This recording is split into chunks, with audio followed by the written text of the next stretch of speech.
Answers from Secretary of State Antony Blinken on the chaotic Afghanistan exit that left Americans behind and 13 service members dead. The hearing today comes just weeks after Blinken said this.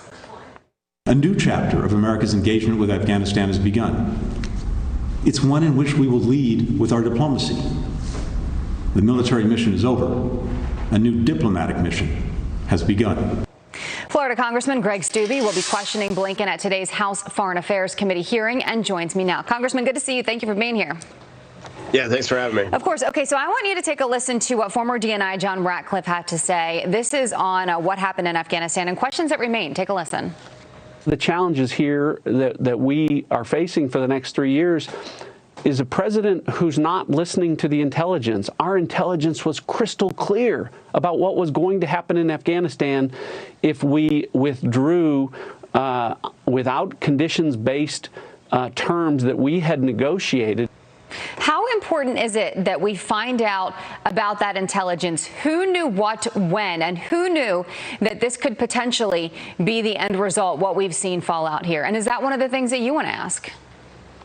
Yeah, it's absolutely that we find out as a nation when we had intelligence and what we knew, but we knew that we saw all this coming. We have some of the best intelligence capabilities in the world. We have satellite imagery that you can see everything that's happening on the ground, and they just stood by and watched the Taliban take over Afghanistan, and they actually didn't want to sound the alarm and get people out because they knew that it would alert that Afghanistan was falling.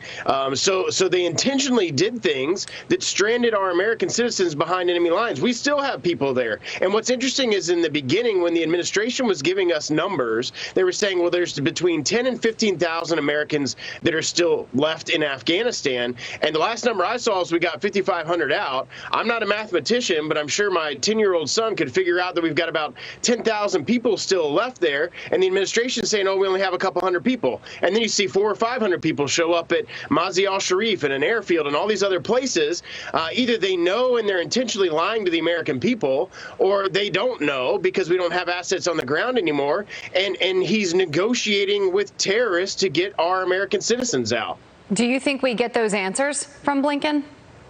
No, I think we're going to get more lies, more subterfuge. What I'm very curious to see today is our Democrats who served in Iraq or Afghanistan, who served in the war on terror, going to be willing to stand up against their own party for the American people today and ask tough questions and say tough things about where the American people are right now, about the complete debacle that occurred in Afghanistan, and that we don't leave Americans behind enemy lines. That's not what we do, and that's absolutely what this administration is doing. And now it's trying to push our government to negotiate with the Taliban. Yeah, well, speaking of tough questions, our Peter Doocy, as you know, always asks tough questions of the administration, specifically Jen Psaki. Take a listen to one of the questions he had about what's going on at our southern border compared, and this is about the vaccine, compared to the mandates now on Americans. Listen to this. It's a requirement for people at a business with more than 100 people, but it's not a requirement for migrants at the southern border. Why? That's correct. What is your reaction to what's going on here?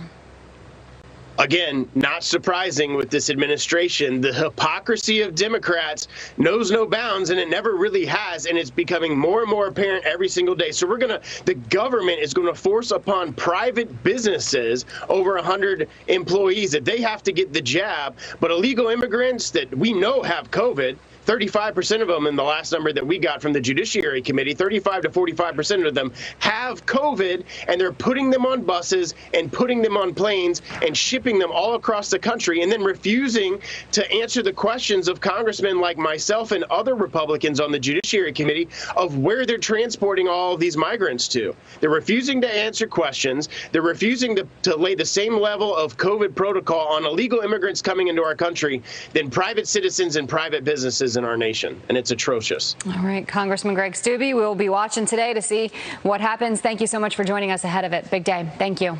Yep. Thanks for having me. Sure.